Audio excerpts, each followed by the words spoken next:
திருமதி சரோஜா ராமமூர்த்தி அவர்கள் எழுதிய இருளும் ஒளியும் குடும்ப நாவல். இந்த நாவலோட அடுத்த பகுதி கேட்கலாமா?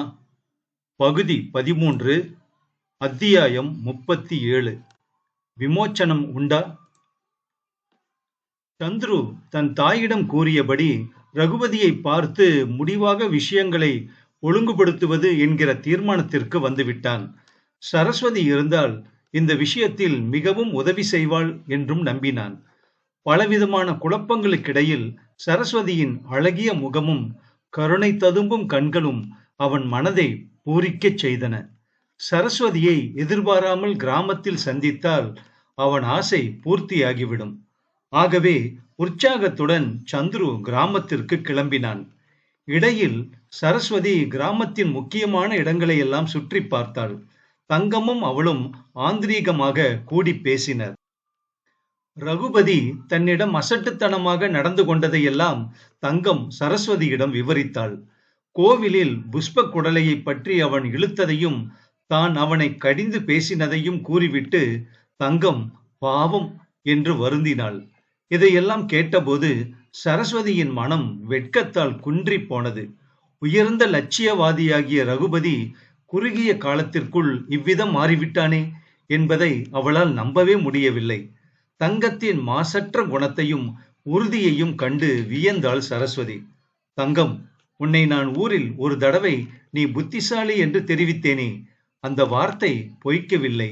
நீ மிகவும் புத்திசாலி, மிகுந்த கெட்டிக்காரி. சாவித்திரியை பாராமல் உன்னை முதலில் நான் பார்த்திருந்தால் ஹத்தானுக்கு உன்னையே கல்யாணம் செய்து வைத்திருப்பேன். இவ்வளவு சங்கடங்கள் ஏற்பட்டிருக்காது என்று தங்கத்தை பாராட்டினாள் சரஸ்வதி. போக்கா, நீதான் என்னை கெட்டிக்காரி என்று கொண்டாடுகிறாய், புத்திசாலி என்று புகழ்ந்து பேசுகிறாய். நான் பெற்றவர்களுக்கும் உறவுக்காரர்களுக்கும் பாரமாக இருக்கிறேன். எனக்கு கல்யாணமே ஆகவில்லையே என்று அம்மா வீட்டை விட்டு வெளியிலேயே வருவதில்லை. பெரியம்மா வேறு மரம் மாதிரி நிற்பதாக சொல்லுகிறாள். கன்னிப்பெண் வாழாமல் வீட்டுடன் இருப்பதால் தான் தரித்திரம் பிடுங்குவதாக பெரியம்மா கோபித்துக் கொள்ளுகிறாள். எனக்கு விமோசனம் ஏற்படுமா அக்கா? என்னை மணந்து கொள்ள யாராவது முன் வருவார்களா என்று கண்ணீர் வழிய கேட்டு சரஸ்வதியின் மடியில் முகத்தை புதைத்து கொண்டு தேம்பினாள் தங்கம். சரஸ்வதியின் மனம் துடித்து போய்விட்டது. எல்லா வசதிகளும் இருக்கும் என்னை கல்யாணம் செய்து கொள்ளும்படி அப்பா மைசூரில் பல தடவை கேட்டாரே. இன்றைக்கு சரி என்று தலையசைத்தால் கல்யாணம் உடனே நடந்துவிடும். அப்பாவை அழைத்து வந்து இந்த பேதை பெண்ணை காட்டாமல் போனோமே. வாழ வழி தெரியாமல் ஆயிரக்கணக்கில் பரிதவிக்கும் தமிழ்நாட்டு கன்னிகைகளை தங்கம் ஒருத்தியின் மூலமாக பார்த்து விடலாம். இப்படி இருக்கும்போது எனக்கு என்ன கல்யாணத்திற்கு அவசரம்? பணம் இல்லையா? அழகில்லையா? எனக்கு கல்யாணம் நடக்காமல் போய்விடுமா? தங்கத்துக்குத்தான் முதலில் வாழ வழி செய்ய வேண்டும். ஆமாம் என்று சரஸ்வதி தனக்குள் பேசி முடிவு கொண்டாள். மடியில் முகத்தை புதைத்துக் கொண்டிருக்கும் தங்கத்தின் முகத்தை பரிவுடன் நிமிர்த்தி, தங்கம், கட்டாயம் உனக்கு கல்யாணம் நடக்கும். உனக்கு நல்ல கணவன் கிடைப்பான். என் மனம் அவ்விதம் கூறுகிறது. அதை நான் நம்புகிறேன். நீ அழாதே அம்மா என்று தங்கத்தை தேற்றினாள் சரஸ்வதி. தங்கம் மறுபடியும் தன் முத்து போன்ற பற்கள் தெரிய நகைத்தாள். இந்த ஊரில் உள்ள குடியான ஜனங்களும் அப்படித்தான் சொல்லுகிறார்கள் அக்கா. அர்ஜுன ராஜா மாதிரி எனக்கு புருஷன் கிடைப்பானாம். திடமான நம்பிக்கையுடன் சொல்லுகிறார்கள். இப்போது நீயும் சொல்லுகிறாய் அக்கா என்றாள். சரஸ்வதி அர்த்த புஷ்டியுடன் தலையசைத்து, ஏழை ஜனங்கள் உள்ளார்ந்த அன்புடன் கூறும் வாக்கு பொய்க்காது தங்கம். உள்ளம் நிறைந்து பேசுகிறார்கள். தங்கள் எதிரில் வளர்ந்து பெரியவளான நீ நன்றாக வாழ வேண்டும் என்று அவர்கள் விரும்புகிறார்கள் என்று கூறினாள் சரஸ்வதி. சோர்ந்திருந்த தங்கத்தின் மனதில் உற்சாகம் குமிழியிட்டது.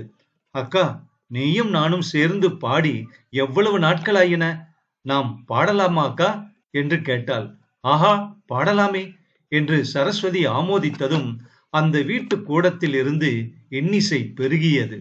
பூங்குயில் கூவும் பூஞ்சோலையில் ஒரு நாள் மாமயில் மீது மாயமாய் வந்தான். பாடிக்கொண்டே தங்கம் சிந்தித்தாள். பரம ஏழையாகிய எனக்கு நல்ல கணவனாக ஒருவன் கிடைப்பான் என்று சரசு அக்கா சொல்லுகிறாள். மாயமாக அந்த ஒருவன் என்று வருவானோ?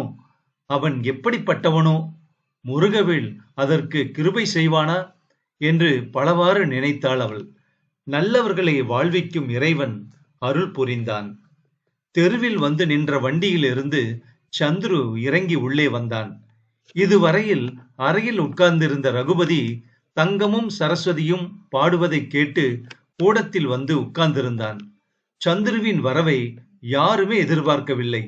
ஒரு நிமிஷம் ரகுபதியின் மனதில் கோபம், ரோஷம், வெட்கம், அவமானம் முதலிய உணர்ச்சிகள் தோன்றின.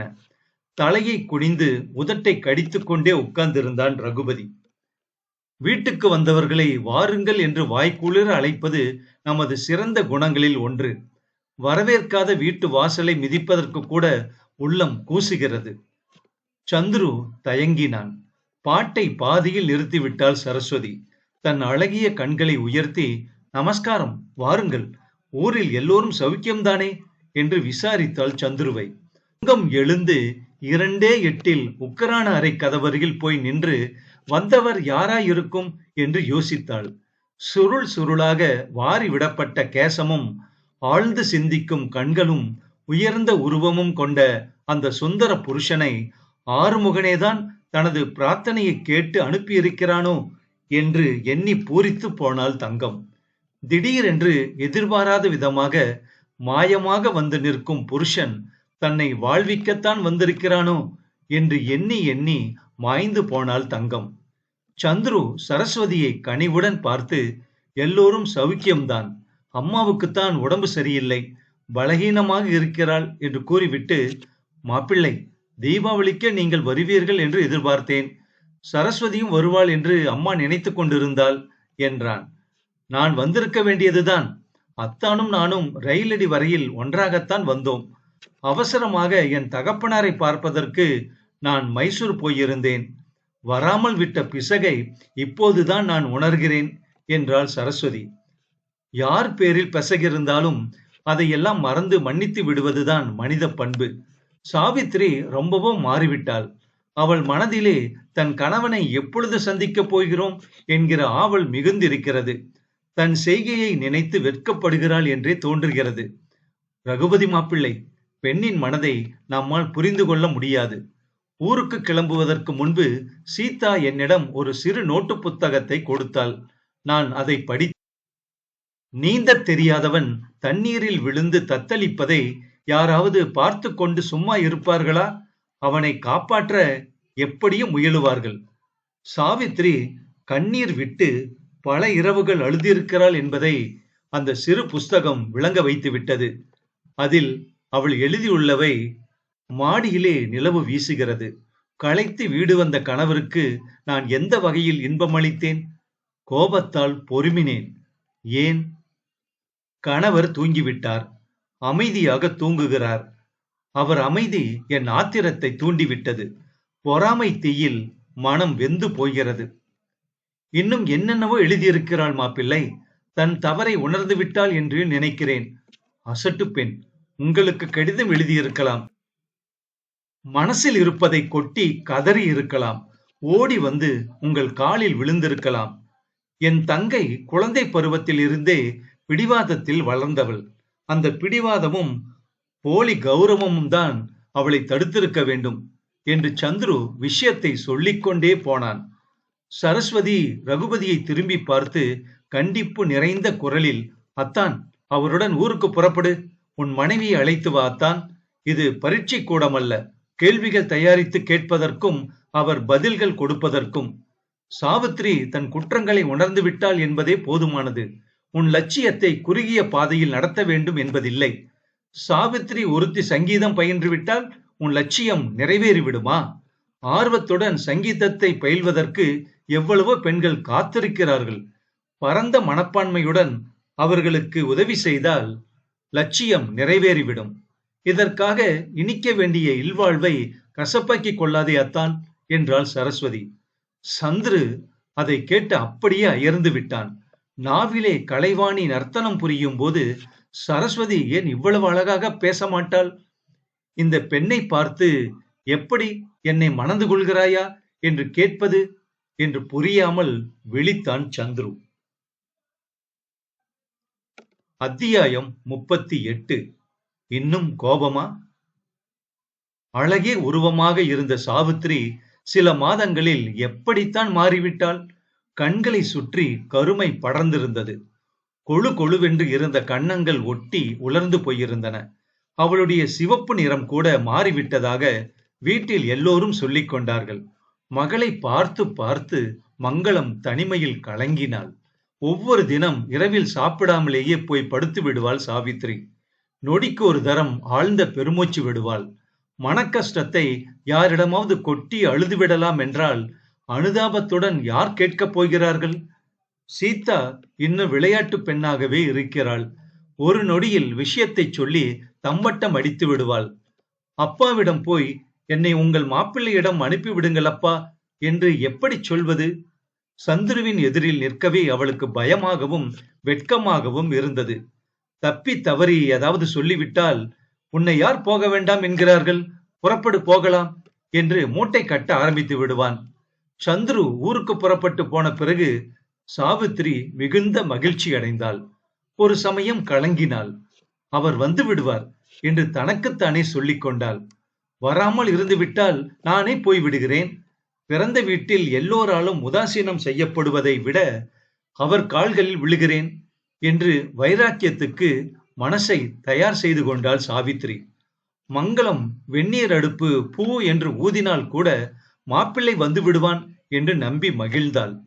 அடுப்பு ஊதுகிறது, உன் அகமுடையான் வந்து விடுவான் சாவித்திரி என்று தன் பெண்ணை பார்த்து சிரித்து கொண்டே சொன்னாள் மங்களம். பெற்ற மனம் பித்து கொண்டது என்பதற்கு அவள்தான் ஓர் உதாரணம். காக்கை கத்துகிறது, அத்திம்பேர் வரப்போகிறார் என்று சொல்லி ஆனந்தப்பட்டாள் சீதா. அந்த வார்த்தைகளை மறுபடியும் அவள் சொல்லி கேட்க வேண்டும் போல சாவித்திரிக்கு தோன்றியது. ஏண்டி சாவித்திரி, அத்திம்பேர் வரும்போது நீ எந்த புடவையை கட்டிக்கொள்ளப் போகிறாயடி? கல்யாணத்திற்கு முன்பு உடுத்தி கொண்டாயே, முதல் கனகாம்பர வண்ண புடவை, அதைத்தானே என்று தன் அக்காவை கேட்டாள் சீதா. போடி, அது ஒன்றும் வேண்டாம், அதை கண்டால் எனக்கு பிடிக்கவில்லை, உனக்கு அதை கொடுத்து விடுகிறேன் அடி அம்மா என்றாள் சாவித்திரி மகிழ்ச்சி பொங்கும் குரலில். ஏண்டி அம்மா, ரொம்ப ஆகி வந்த புடவையோ இல்லையோ, அவசியம் எனக்கு வேண்டியதுதான், அதை கட்டிக்கொண்டு என் சுயம்வரத்துக்கு நான் நிற்க வேண்டியதுதான் பாக்கி என்றாள் சீதா. சகோதரிகள் இருவரும் கலகலவென்று சிரித்தார்கள். சாவித்திரி இப்படி சிரித்து எத்தனை மாதங்களாயின? காகம் கத்தியது வீண் போகவில்லை. மனித உணர்ச்சிகளை அறியாத அடுப்பு ஊதியதும் பொய்க்கவில்லை. சந்துருவும் ரகுபதியும் வீட்டுக்கு வந்து சேர்ந்தார்கள். சாவித்திரி கேமரா அறையிலிருந்து திருட்டுத்தனமாக கணவனை பார்த்தாள். துடிக்கும் மார்பை அழுத்தி பிடித்து கொண்டாள். வந்து விட்டாரே என்று மெல்ல வாய்க்குள் சொல்லிக் கொண்டாள்.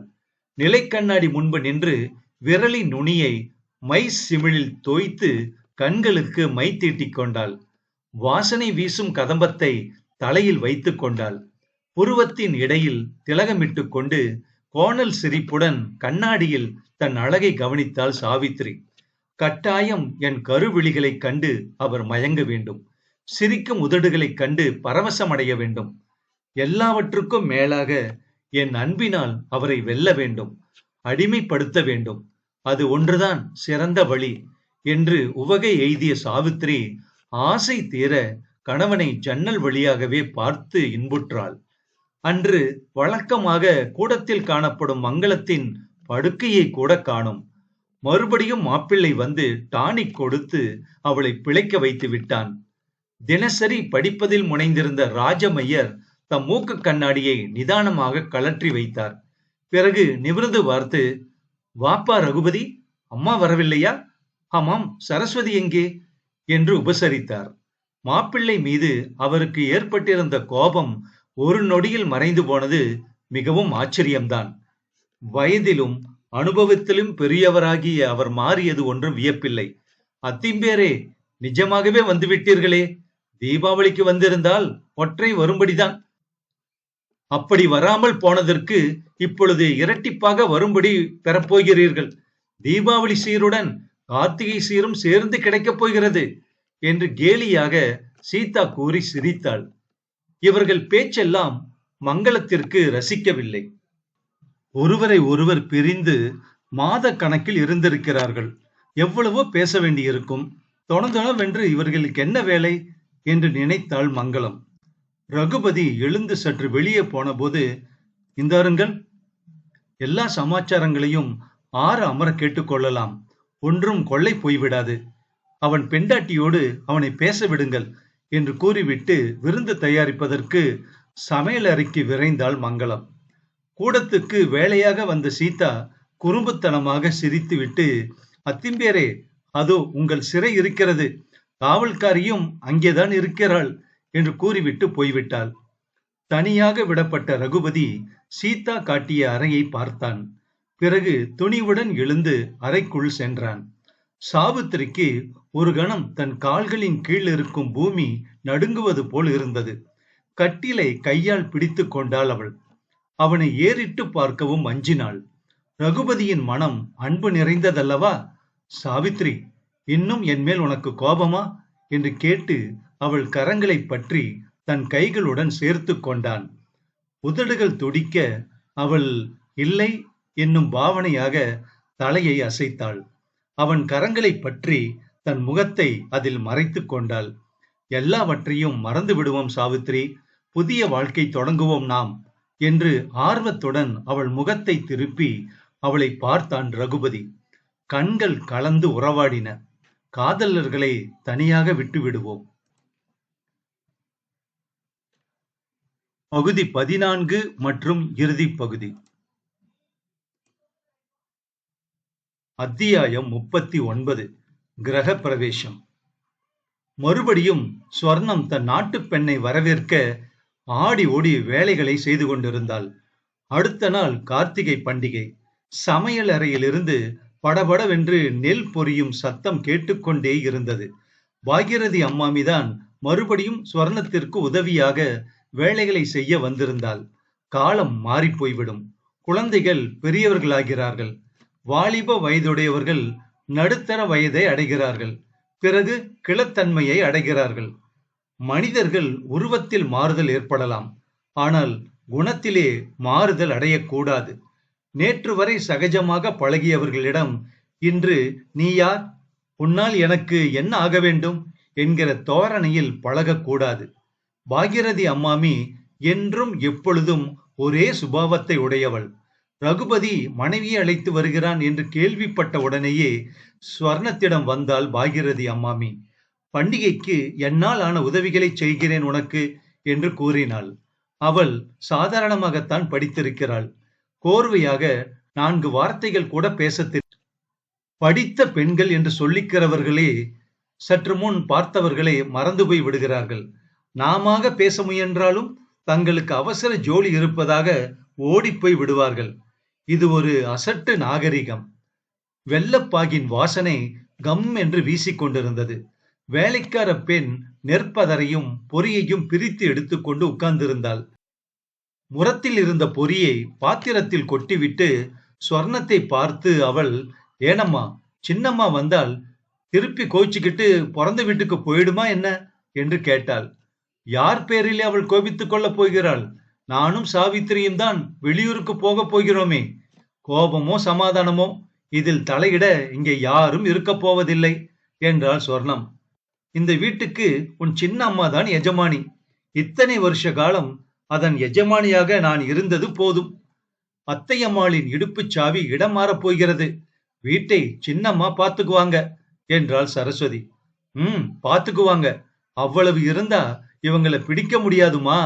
வாய்க்கு ருசியா புருஷனுக்கு சமைச்சு போட தெரியாட்டியும் இதுல ஒன்னும் குறைச்சல் இல்ல போங்க என்று சொன்னாள் வேலைக்காரி. சரஸ்வதியும் ஸ்வர்ணமும் ஊருக்கு போக போகிறார்கள் என்பதை நினைத்து அந்த வேலைக்கார பெண் கண் கலங்கினாள். புதிய எஜமானி எப்படி இருப்பாளோ என்கிற பயம் காரணமாக இருக்கலாம். கார்த்திகை சீருடன் சாவித்திரியும் ரகுபதியும் சந்திரவும் மங்களமும் வந்து சேர்ந்தார்கள். சரஸ்வதி முன்னை போல் ஆரத்தியுடன் ஓடி சாவித்திரியை வரவேற்கவில்லை. மனதில் தாக்கிய காயம் ஆழமாக போய்விட்டது. அதன் வலியை எவ்வளவுதான் அவள் மறைக்க முயன்றாலும் மறக்க முயன்றாலும் அது வலித்துக் கொண்டேதான் இருந்தது. கணவன் மனைவிக்குள் ஏற்பட்ட பிளவுக்கே தான் காரணமானவள் என்று நினைத்து சரஸ்வதி ஒதுங்கிவிட்டாள். அவளுடன் வந்திருந்த தங்கம் சிரித்த முகத்துடன் ஆரத்தியை கொண்டு வந்தாள். ஏதோ கிழக்கு பக்கமாக நில்லுங்க என்றாள். கௌரி கல்யாணமே வைபோகமே என்று தங்கம் பாடினாள். எல்லோரும் சிரித்தார்கள். எல்லோர் முகத்திலும் புன்னகை தவள, மனதில் திருப்தியான இன்ப அலை மோத இந்த புனர்கிரக பிரவேசம் நடைபெற்றது. அன்பு கனிந்த பார்வையுடன் சரஸ்வதியை தேடிய மங்களம் அவளுடன் பேச சந்தர்ப்பம் ஏற்படுத்தி கொண்டாள். சரஸ்வதி, எங்கள் ஊருக்கு வரக்கூடாது என்று விரதம் எடுத்துக் கொண்டிருக்கிறாயா? தீபாவளிக்கு வருவாய் என்று நினைத்திருந்தேன். உன் அத்தனுடன் வருவாய் என்று நினைத்து ஏமாந்தேன். இப்பொழுது நானாகவே உன்னை பார்ப்பதற்கென்று வந்துவிட்டேன். ஏனம்மா வரவில்லை நீ என்று விசாரித்தாள். வராமல் என்ன மாமி, எனக்கு எல்லோரும் ஒன்றுதான். தாயன்புக்காக ஏங்கியவள் நான்.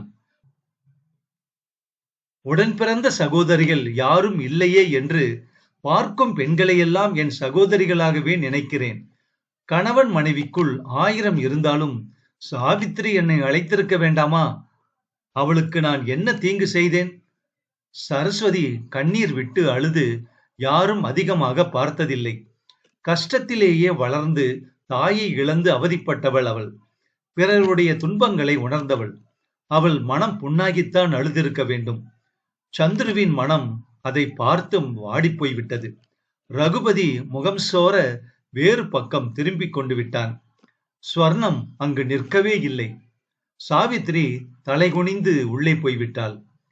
மனசாட்சி என்பது ஒன்று உண்டென்றால் அவள் தவறுகளுக்கு அதுவே பதில் கூறும். அமைதியாக இருந்த கூடத்துக்கு தங்கம் உள்ளிருந்து ஓடி வந்தாள். பாகிலே பொரியை போடுவதா, பொரியிலே பாகை ஊற்றுவதா அக்கா? எது சரி என்று சொல் பார்க்கலாம் என்றாள் சிரித்துக் கொண்டே. சரஸ்வதியின் முகம் மலர்ந்து விட்டது அதை கேட்டு. நீதான் சொல்லேன், எனக்கு இதெல்லாம் தெரிந்து என்ன ஆக வேண்டும் சொல். நான் என்ன வீட்டுக்குள் பொறி உருண்டையை பிடித்துக் கொண்டு உட்கார்ந்திருக்க போகிறேனா? உனக்குத்தான் கல்யாணம் நடக்கப் போகிறது, எல்லாம் தெரிந்து வைத்துக் கொள்ள வேண்டும் நீ என்றாள் அவள் தங்கத்திடம். இதை கேட்டு சந்துருவின் முகம் வாடி போய் விட்டது. சரஸ்வதி என்ன சொல்லுகிறாள்? தனக்கு கல்யாணமே வேண்டாம் என்கிறாளா? இது என்ன மிகுந்த ஏமாற்றம்! சாப்பிடும் கூடத்தில் மங்களமும் சொர்ணமும் பேசிக் கொண்டிருந்தார்கள். அவள் சமாதானப்படுவாள் என்று எனக்கு தோன்றவில்லை அம்மா. அவள் போக்கே விசித்திரமாக இருக்கிறது. வடநாட்டுக்கு யாத்திரைக்கல்லவா என்னுடன் கிளம்பி இருக்கிறாள். கல்லை அசைத்தாலும் அசைக்கலாம், அவள் உறுதியை அசைக்க முடியாது என்றாள் சொர்ணம். சந்துரு மனதை திடப்படுத்தி கொண்டான். ஆகட்டும், சரஸ்வதியையே கேட்டுவிடுகிறேன் என்று சொல்லிக் கொண்டான் அவன். ஆனால் சரஸ்வதியை தனியாகவே அவனால் சந்திக்க முடியவில்லை. எப்பொழுதும் அவள் பின்னால் தங்கம் அக்கா அக்கா என்று அழைத்துக் கொண்டிருந்தாள்.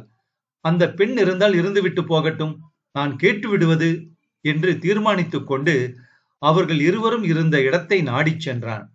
சரஸ்வதி புஷ்பமாலை கட்டி கொண்டிருந்தாள். சந்துரு வந்து நிற்பதை ஏறிட்டு பார்த்த தங்கம் வெட்கத்தால் குன்றி போனாள். அக்கா, அவர் வந்திருக்கிறார் என்றாள் மெல்ல. சந்துரு சிரித்துக் கொண்டே, ஒரு முக்கியமான விஷயம். நானும் அம்மாவும் சாவித்திரியை கொண்டு வந்து விடுவதற்காக மட்டும் இவ்வளவு தூரம் வரவில்லை என்றான். நீங்கள் வந்திருக்கும் சமாச்சாரம் எனக்கு தெரியுமே. என்னை கல்யாணம் பண்ணிக் கொள்ளும்படியாக செய்வதற்கு வந்திருக்கிறீர்கள், அவ்வளவுதானே என்று கூறிவிட்டு சரஸ்வதி சற்று யோசித்தாள். பிறகு தைரியத்துடன் நிமிர்ந்த சந்துருவை பார்த்து, நண்பரே, சிறந்த குணசாலியான பெண்ணை மணக்க ஆசைப்படுகிறீர்கள். கலை ஆர்வத்தில் மூழ்கி இருக்கும் நான் உங்களுடைய அருமை மனைவியாக இருக்க முடியாது. என்னுடைய வழியே அலாதியானது. லட்சிய பாதையில் செல்பவர்கள் லட்சியவாதிகளைத்தான் மனது கொள்ள ஆசைப்படுவார்கள். அப்படி இல்லாமல் போனால் ரகுபதியும் சாவித்திரியும் போலத்தான் இருக்க வேண்டும். வீட்டின் ஒளியாக, கிரகலட்சுமியாக, சக தர்மிணியாக இருக்க வேண்டிய பெண் கலை ஆர்வம் கொண்டவளாகத்தான் இருக்க வேண்டும் என்பது இல்லை. நம்முடைய இந்து சமுதாயம் வகுத்திருக்கிற அரிய விஷயங்களை தெரிந்தவளாக இருந்தாலே போதும். கணவனிடம் அன்பு காட்ட தெரிந்தால் போதும். பெற்ற குழந்தைகளை வளர்க்க தெரிந்தால் போதும். வீட்டை ஒளியுடன் வைத்துக் கொள்ள தெரிந்தால் போதும். சங்கீதம் தெரிந்த வித்வாம்சினியாகவோ, எழுதத் தெரிந்த எழுத்தாளினியாகவோ, ஆடத் தெரிந்த அதிசய பெண்ணாகவோ இருக்க வேண்டிய அவசியமில்லை. குணத்தில் சிறந்த பெண் திலகங்கள் நிறைந்த தமிழ்நாடு இது. இதிலே எந்த கன்னிகையாவது உங்களை கட்டாயம் மணக்க வருவாள். இதோ இந்த பெண் ஏழை என்கிற காரணத்தால் வாழ்வு கிடைக்குமா என்று ஏங்குகிறாள். நீங்கள் மனம் வைத்தால் அவளை வாழ வைக்கலாம். தங்கம் எல்லா விதத்திலும் சிறந்தவள், ஏன் என்னை விட சிறந்தவள். எனக்காவது பாடத் தெரியும் என்கிற எண்ணம் உண்டு. ஆனால் அவள் மனதிலே ஒருவிதமான அகம்பாவமும் இல்லை. சரஸ்வதி கொஞ்ச நேரம் பிரசங்கம் புரிந்தாள். தங்கம் ஆத்திரத்துடன் சரஸ்வதியின் கைகளை பிடித்துக் கொண்டு, அக்கா அக்கா, என்ன இப்படி பேசுகிறாயே என்று அதிசயப்பட்டாள். சந்துருவின் மனதில் புதைந்து கிடந்த பிரச்சனைக்கு விடை கிடைத்து விட்டது. சரஸ்வதி லட்சிய பெண், உன்னத பாதையில் நடக்கிறவள். சாமானிய வாழ்விலே அவள் சிக்கி உழல மாட்டாள் என்பதும் தெரிந்து போயிற்று. அவன் ஒரே வார்த்தையில் பதில் கூறினான். சரி, ஆகட்டும் சரஸ்வதி, உன் விருப்பப்படியே தங்கத்தின் பெரியம்மாவை கண்டு பேசுகிறேன் என்றான். அவன் அங்கிருந்து சென்ற பிறகு தங்கம் சரஸ்வதியின் முகத்தோடு தன் முகத்தை சேர்த்து கொண்டாள். அக்கா என்று தேம்பினாள் தங்கம். என்னை விட்டுவிடு அசடே, உனக்குத்தான் அர்ஜுனன் கிடைத்து விட்டானே, நான் எதற்கு பிறகு என்று சரஸ்வதி தங்கத்தின் கண்ணாடி கன்னங்களில் லேசாக தட்டினாள். அத்தியாயம் 40. இருளும் ஒளியும். அந்த ஊரில் இருக்கும் கோதண்டராமனின் ஆலயம் அன்று ஜெகஜோதியாக விளங்கியது. பிரகாரத்தை சுற்றி வந்த சரஸ்வதி அழகிய மனமுருகும் காட்சி ஒன்றை கவனித்தாள். வயது முதிர்ந்த கிழவி ஒருத்தி கோவில் பிரகாரங்களுக்கு விளக்கேற்றிக் கொண்டே வந்தாள். இவள் எதற்காக கோவிலுக்கு விளக்கேற்ற வேண்டும்? ஆசை காதலன் கிடைக்க வேண்டும் என்று தவம் புரிகிறாளா? வீட்டை விளங்க வைக்க மகப்பேறு வேண்டும் என்று வேண்டுகிறாளா? செல்வம் கொழிக்க வேண்டும் என்று விளக்கேற்றி கும்பிடுகிறாளா? சரஸ்வதியின் ஆச்சரியம் எல்லை கடந்து விட்டது. மெதுவாக அவள் அருகில் சென்று, சரஸ்வதி, பாட்டி என்று அழைத்தாள். உங்களுக்கு என்ன கோரிக்கை நிறைவேறுவதற்காக இப்படி விளக்கேற்றி வணங்குகிறீர்கள் என்று அந்த பாட்டியை கேட்டாள். கிழவியின் கண்களில் கண்ணீர் பெருகியது. அம்மா, சில வருஷங்களுக்கு முன்பு கூட எனக்கு கண்கள் சரியாக தெரியாமல் இருந்தன. பெரிய பெரிய சிகிச்சைகள் செய்து கொள்ள பணமில்லை. கோதண்டராமனை நம்பினேன். எனக்கு பார்வை கிடைத்தது. என் கண்களுக்கு ஒளி தந்தவனுக்கு நான் விளக்கேற்றுகிறேன் அம்மா. நியாயமாக இருப்பவனை ஒளியின் மூலமாக வணங்குகிறேன். பொருள் நிறைந்த அவள் வார்த்தைகளை கேட்டு சரஸ்வதியின் உள்ளம் சிலிர்த்தது. எல்லோருடைய வாழ்விலும் ஒளி அவசியம். இரவாகிய இருளை கண்டால் சகல ஜீவன்களும் அஞ்சுகின்றன. நித்திரை மயக்கத்தில் ஆழ்ந்து இருளை விரட்டி ஒளியை காண விளைகின்றன. அருணோதயத்தை எதிர்பார்த்து நிற்கிறோம். நல்லபடியாக பொழுது விடியட்டும் என்பதில் வாழ்விலே ஒளி வீசட்டும் என்கிற அர்த்தம் மறைந்து காணப்படுகிறது. ரகுபதி சாவித்திரியின் வாழ்வில் ஒளி வீசட்டும். தங்கமும் சந்துருவும் ஒளியுடன் வாழட்டும். என் கலை வாழ்விலே ஒளி வீச ஆண்டவன் அருள் புரியட்டும் என்று பிரார்த்தித்துக் கொண்டே சரஸ்வதி வீட்டை அடைந்தாள். சாவித்திரியும் தங்கமும் அகல் விளக்குகளை ஏற்றிக் கொண்டிருந்தார்கள். வீடு முழுவதும் ஒரே ஒளிமயம். கூடத்திலே முருகனின் உருவப்படம் வைக்கப்பட்டிருந்தது. முத்தமிழால் வைதாரையும் வாழ வைக்கும் வள்ளி நாயகன் கம்பீரமாக காட்சியளித்தான். உள்ளே வந்த சரஸ்வதி தன் வீணையை எடுத்து வைத்துக் கொண்டாள். பிறகு திருப்புகழை பாட ஆரம்பித்தாள். திகடமங்கள ஜோதி நமோ நம, தூய அம்பல லீலா நமோ நம, தேவ குஞ்சரி பாகா நமோ நம, அருள் தாராய். தங்கத்தின் மனதில் வெகு நாட்கள் வரை, ஏன் என்றும் அப்பாடல் இடம் பெற்றது. அடிக்கடி அதை பாடி மகிழ்ந்து கொண்டே இருந்தாள் தங்கம். சரோஜா ராமமூர்த்தி அவர்கள் எழுதிய இருளும் ஒளியும் நாவல் முற்றும். இந்த நாவல் பற்றி உங்க கருத்தை பதிவு பண்ணுங்க. நன்றி.